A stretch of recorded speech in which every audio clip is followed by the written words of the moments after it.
it's important to know that the administration is conducting something that is not in any way a normal pendulum swing of climate policy that we expect to see with any change of administration.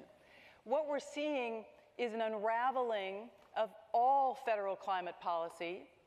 The president has signed a raft of executive orders, which you know about,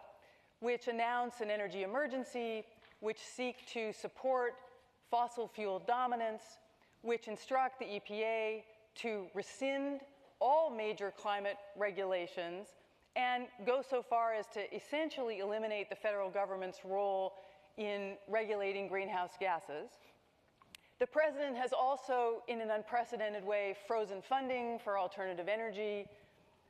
cored out key staff in climate-related agencies, undermined science,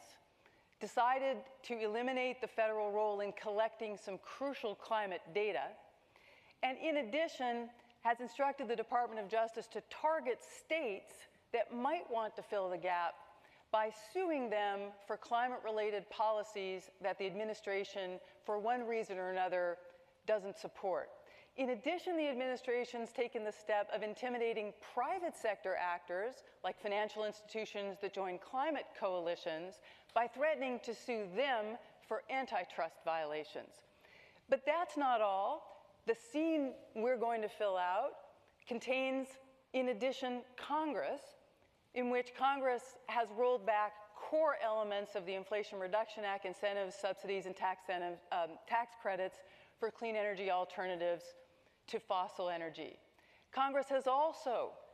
removed or disapproved the waiver to California that lets California set its own more stringent standards for the transport sector. So the combination of executive power, operating on a maximalist vision of the unitary executive,